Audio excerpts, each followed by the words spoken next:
P90X. They're calling it, they're taking the acronym and making it smaller. Yeah. Yes, the P. Are you on the P? Are you on the X?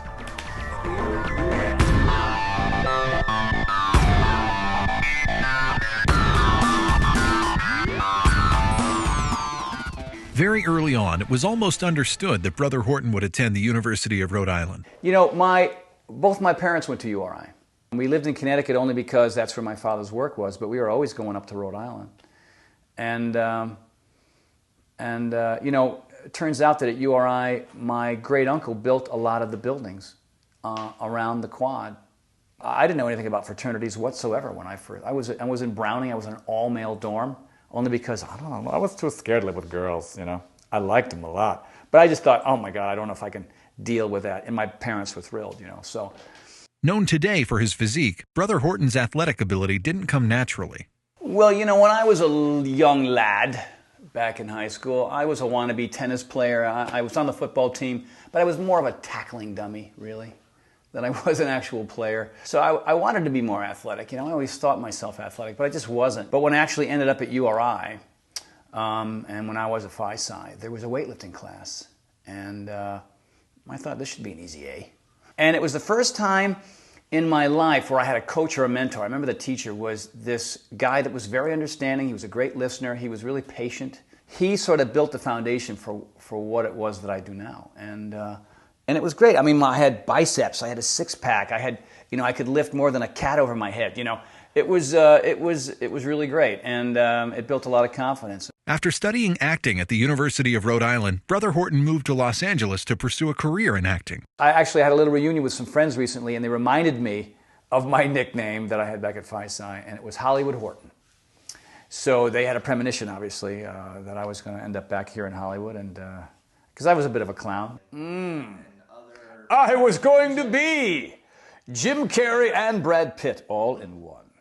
I came out here in 1980 from Rhode Island with $400 in my pocket. And I was a trained mime. And I'd go down to the pier and I'd do mime. And I'd put my hat out there, you know, and I'd make $20 and I'd make enough money so that I could have Cheerios and yogurt for 3 meals a day for 3 or 4 days. I mean, it was that bad. But you were in California, you know, and who cares? You know, everything was carefree and you didn't care if you had money. Being able to support himself on acting alone proved to be a challenge. So he decided to turn his hobby into something more. I started out at World Gym, Gold's Gym. I was doing the bodybuilding thing. I used to work out with Lou Ferrigno and Arnold Schwarzenegger and people like that. I was a trainer for a bunch of years, 20 plus years. Harlan Goodman that turned me on to Tom Petty. You know, they were walking through the hallway one day and Tom Petty in his Gainesville accent, "Hey Harlan, you look great. What are you doing?" "I'm working out with Tony Horton." "I want to meet that Tony Horton." So I get the phone call, and Tom Petty's buddy calls. "Tom Petty's on the phone." "Yeah, right." "Hello?" "Hi, Tony, it's Tom. My wife and I want to get in shape before I go on tour." And so I met him, and I got him in the best shape of his life, and he went on tour. He had an amazing tour. And then Carl Deichler, the CEO of Beachbody, said, "Look, can you recreate a version of that without equipment, you know, in front of a television set?" And so we worked on it. You know, we had 2 test groups, and we did, and we had great success.